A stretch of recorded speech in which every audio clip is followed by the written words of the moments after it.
दोस्तों good morning. आज अपन बात करते हैं ट्रांसफॉर्मर T30 टेस्ट सीरीज़ 10 की। कल टेस्ट ही 9 लेके आए थे, उसमें अपन ने CDPT के क्वेश्चन किए थे। आज अपन करते हैं दोस्तों क्लैम मीटर व ऑटो ट्रांसफॉर्मर की प्रश्नोत्तरी। मैं engineer PC sir Ghoshrana PC electrical channel में आपका स्वागत करता हूं। दोस्तों वीडियो को अंत तक देखें। ट्रांसफॉर्मर की अपन 12 सीरीज़ लेके आएंगे, जिसमें 360% ट्रांसफॉर्मर के होंगे। मैं आशा करता हूँ किसी भी कंपटीशन और प्रतियोगी परीक्षा व सेमेस्टर एग्ज़ाम में आपका ट्रांसफॉर्मर से संबंधित कोई क्वेश्चन गलत नहीं होगा। तो आज की सीरीज स्टार्ट करते हैं। Clam metre auto transformer. पहला क्वेश्चन देखते हैं दोस्तों। टोंग टेस्टर को अन्य किस नाम से जाना जाता है? तो टोंग टेस्टर है, इसे क्लैम पॉन मीटर भी कहते हैं और क्लैम मीटर भी कहते हैं, क्लैम टेस्टर भी कहते हैं, दोनों। तो इसमें दोस्तों पहले क्वेश्चन में दोनों आ जाएगा, क्योंकि इसको क्लैम मीटर भी कहते हैं और टोंग टेस्टर भी कहते हैं और क्लैम टेस्टर भी कहते हैं। तो ये इस प्रकार से रहता है दोस्तों।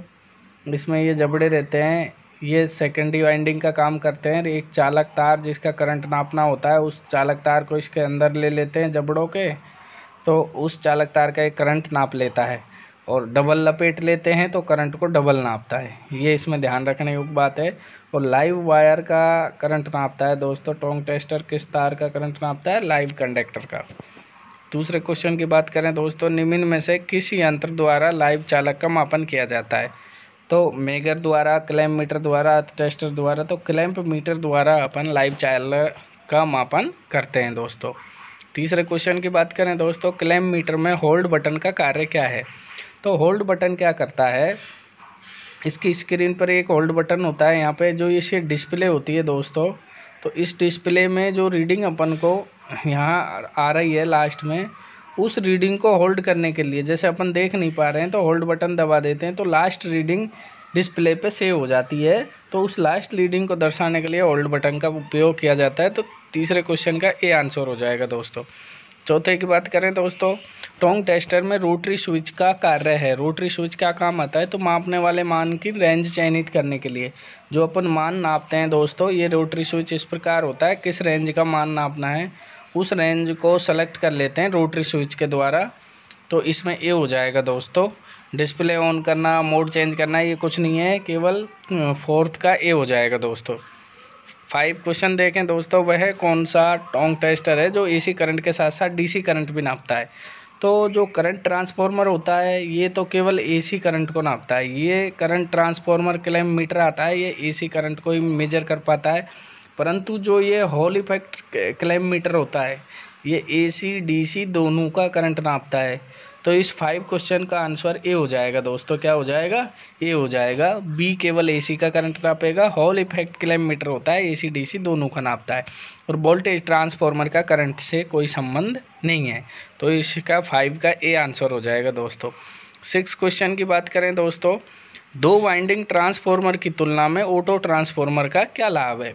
तो आपको पता है दोस्तों, ऑटो ट्रांसफॉर्मर में एक ही वाइंडिंग होती है जो सेकेंडरी का भी काम करती है और प्राइमरी का भी करती है। तो एक ही वाइंडिंग होती है, इसलिए कम कॉपर वायर लगता है, तांबे की बचत होती है। तो ये भी सही है। दक्षता अधिक होती है, क्योंकि तांबा कम लगेगा तो कॉपर आनी कम होगी तो दक्षता बढ़ जाएगी। ताम्रानी भी कम होती है, ये चीज़ भी सही है। परंतु ये भी सही है। ये चारों ही ऑप्शन सही हैं दोस्तों। परंतु इस प्रकार जब क्वेश्चन आए तो सबसे पहले ये सब क्यों होता है? तांबा कम क्यों लगता है? ताम्रानी कम इसलिए होती है, तांबा कम लगता है। दक्षता अधिक क्यों होती है? ताम्रानी कम होती है। तो ये सब इसके बाद होते हैं। सबसे पहले तो वाइंडिंग मटेरियल कम लगेगा, तभी तो तांबा कम लगेगा। तो वाइंडिंग तार कम लगता है। तो इस प्रकार के क्वेश्चन में सबसे पहले ए आंसर करेंगे दोस्तों, उसके बाद और आंसरों को अपन करते हैं। 7 क्वेश्चन की बात करें, ऑटो ट्रांसफॉर्मर का कार्य सिद्धांत है। ऑटो ट्रांसफॉर्मर किस सिद्धांत पे कार्य करता है?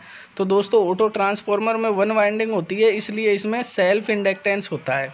जो एक ही वाइंडिंग में जो एक वाइंडिंग के कारण जो EMF बनता है, उसे सेल्फ इंडक्टेंस कहते हैं, और या हिंदी में स्वयं प्रेरण कहते हैं। तो ऑटो ट्रांसफॉर्मर सेल्फ इंडक्टेंस या स्वयं प्रेरण के सिद्धांत पर कार्य करता है। तो इसमें सी दोनों है, तो दोस्तों इसका उत्तर सी हो जाएगा, दोनों।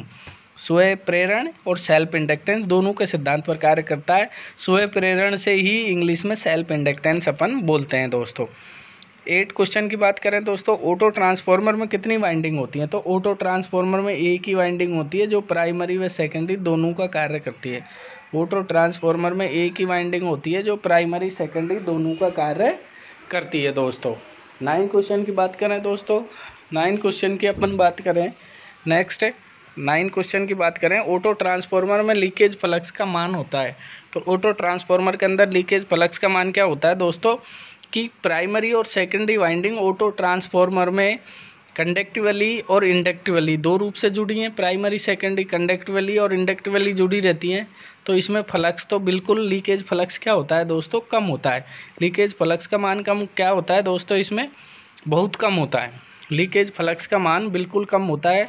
तो 10th का जो 10 क्वेश्चन है अपना 9 है, इसका आंसर आ जाएगा दोस्तों कम। 9 क्वेश्चन का आंसर क्या आ जाएगा, कम। लीकेज फ्लक्स का मान ऑटो ट्रांसफार्मर में बिल्कुल कम होता है दोस्तों। 10 क्वेश्चन की बात करें, ऑटो ट्रांसफार्मर का निम्न में से उपयोग नहीं है। तो ऑटो ट्रांसफार्मर का कौन सा उपयोग नहीं है? तो बूस्टर के रूप में भी इसका उपयोग करते हैं, बॉल ड्रॉप संतुलन में भी करते हैं, 3 फेज इंडक्शन मोटर के स्टार्टर में भी कहते हैं। तो उपरोक्त में से कोई नहीं, ये सभी इसके उपयोग हैं दोस्तों, इन सब में उपयोग करते हैं। तो इसका डी आंसर हो जाएगा, निम्न में से उपयोग नहीं है। वो कह रहा है उपयोग है, तो तीनों सही हैं, वो उपयोग नहीं है। तो इस स्थिति में दोस्तों इसका आंसर हो जाएगा डी।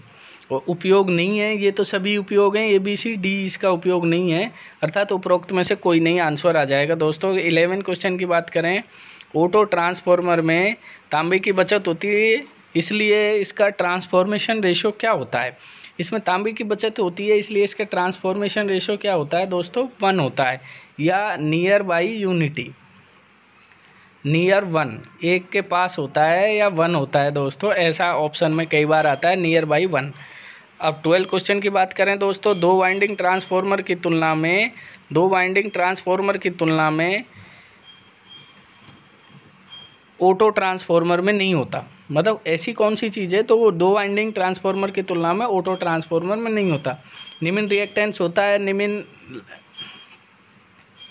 निम्न लीकेज फ्लक्स है, ये भी होता है, उच्च वोल्टता नियमन भी होता है, उच्च एक्साइटेशन करंट नहीं होता दोस्तों। क्या नहीं होता? ऑटो ट्रांसफार्मर में उच्च एक्साइटेशन करंट नहीं होता। ऑटो ट्रांसफार्मर का जो एक्साइटेशन करंट है वो क्या होता है दोस्तों, निम्न होता है, परंतु इसमें उच्च है, तो इसका डी हो जाएगा। ये ऑटो ट्रांसफार्मर के अंदर नहीं होता उच्च एक्साइटेशन करंट।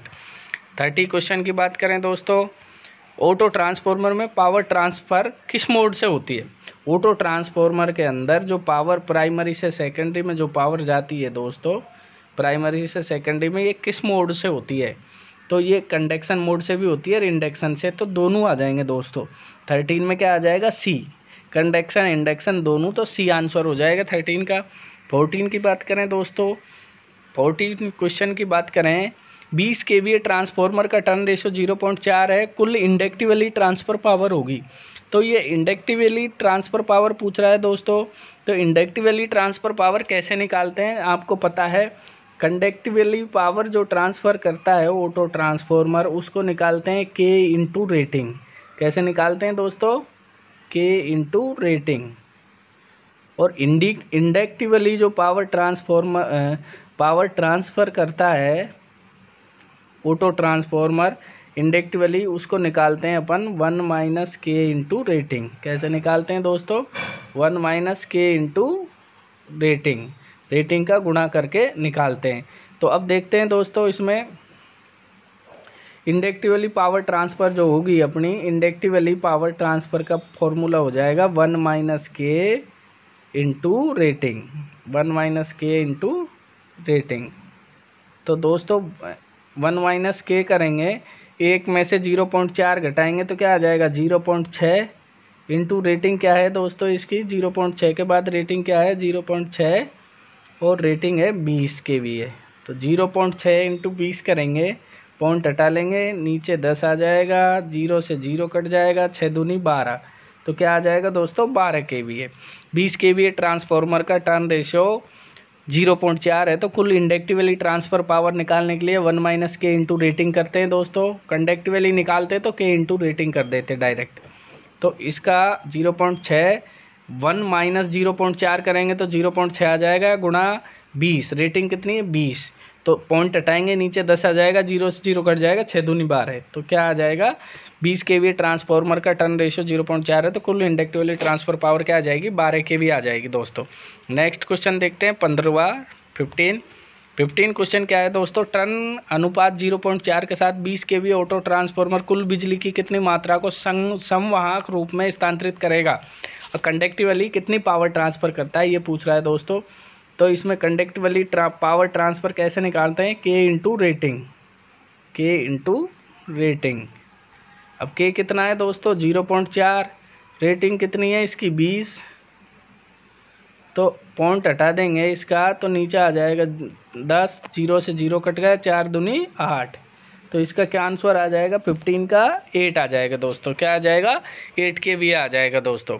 नेक्स्ट 16 क्वेश्चन की बात करें दोस्तों, ये डबल 15 हो गया। 16 क्वेश्चन की बात करें, यदि ऑटो ट्रांसफार्मर की कुल वाइंडिंग का प्रयोग प्राइमरी की तरह और पूर्ण वाइंडिंग का प्रयोग, कुछ वाइंडिंग का प्रयोग प्राइमरी की तरह, पूर्ण वाइंडिंग का प्रयोग सेकेंडरी की तरह हो तो ट्रांसफार्मर होगा दोस्तों। ये कह रहा है, ये ऑटो ट्रांसफार्मर है, इसकी पूरी वाइंडिंग तो सेकेंडरी की तरह प्रयोग कर रहे हैं और प्राइमरी का कुछ भाग अपन वाइंडिंग का कुछ भाग अपन प्राइमरी की तरह प्रयोग कर रहे हैं, अर्थात दोस्तों सेकेंडरी में ज़्यादा टर्न हो रहे हैं, प्राइमरी में कम हो रहे हैं। तो ये ट्रांसफार्मर कैसा होगा, स्टेप अप ट्रांसफार्मर होगा। कौन सा ट्रांसफार्मर होगा दोस्तों, स्टेप अप ट्रांसफार्मर का व्यवहार करेगा। 16 की बात करें दोस्तों, 0.6 टर्न रेशो का ऑटो ट्रांसफार्मर 8 किलोवाट सप्लाई कर रहा है, तो प्राइमरी से सेकेंडरी में ट्रांसफ़र पावर क्या होगी। तो दोस्तों 0.6 इंटू 8 कर लेंगे, rating turn ratio into rating, ये हटाएंगे, नीचे क्या आ गया 10 आ गया, और 8 छिकी 48, और 48 में 10 का भाग दे देंगे दोस्तों, तो क्या आ जाएगा 4.8। क्या आ जाएगा 4.8, परंतु ये उत्तर कहीं नहीं है, तो अर्थात ये कौन सी पावर पूछ रहा है, इंडक्टिवली पावर पूछ रहा है। तो इंडक्टिवली पावर निकालने के लिए आप कैसे करेंगे 1 - K इंटू रेटिंग। कैसे करेंगे दोस्तों 1 - K इंटू रेटिंग। तो 1 - K करेंगे मतलब 1 - 0.6, तो क्या आ जाएगा 0.4 इंटू रेटिंग क्या है 8। ये पॉइंट हटाएंगे इसका, तो नीचे 10 आ जाएगा, 8 चौको 32, 32 में 10 को भाग देंगे तो क्या आ जाएगा 3.2। तो इसको आंसर क्या आ जाएगा 3.2 किलोवाट, क्योंकि ये इंडक्टिवली ट्रांसफ़र पावर पूछ रहा है दोस्तों, तो 3.2 किलोवाट आ जाएगा। 17 क्वेश्चन की अपन बात करें दोस्तों, ऑटो ट्रांसफार्मर में यदि inductively power conductively transfer power के बराबर है तो टर्न रेशो 0.5 होता है। क्या होता है दोस्तों टर्न रेशो 0.5 होता है, ये अपन ने पढ़ा था थोड़ी की वीडियो में, देख लें। 18 क्वेश्चन है दोस्तों, ऑटो ट्रांसफार्मर की VA रेटिंग हमेशा 2 वाइंडिंग ट्रांसफार्मर से अधिक होती है दोस्तों, ये भी थ्योरेटिकल क्वेश्चन है, ये भी अपन ने पढ़ा हुआ है। 19 क्वेश्चन की बात करें, 2 वाइंडिंग ट्रांसफार्मर की तुलना में ऑटो ट्रांसफार्मर में लीकेज रिएक्टेंस कम होता है और कॉपर लॉसेज भी क्या होते हैं दोस्तों कम। तो इसमें क्या आ जाएगा 19 में कम आ जाएगा, दोनों क्या आ जाएगा दोस्तों कम आ जाएगा।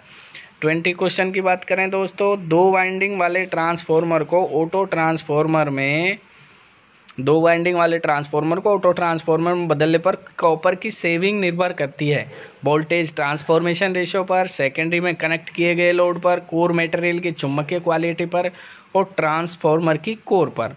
तो जो 2 वाइंडिंग ट्रांसफार्मर है उससे अपन को ऑटो ट्रांसफार्मर बनाना है, तो ऑटो ट्रांसफार्मर में कॉपर की बचत होगी, तो वो किस चीज़ पे निर्भर करेगी दोस्तों, तो वो वोल्टेज ट्रांसफॉर्मेशन रेशियो पर निर्भर करती है। तो 20 का A आ जाएगा दोस्तों। आज के लिए इतना ही, धन्यवाद दोस्तों। अगर ये वीडियो आपको अच्छी लगे तो अपने दोस्तों को शेयर करें, साथ ही उनसे PC इलेक्ट्रिकल चैनल को सब्सक्राइब करवाएं, जिससे कि नई वीडियो का नोटिफिकेशन उनको मिल जाए और उनकी तैयारी अच्छी चलती रहे, वो भी प्रतियोगी परीक्षाओं में आपके साथ साथ अच्छे अंक हासिल करें दोस्तों।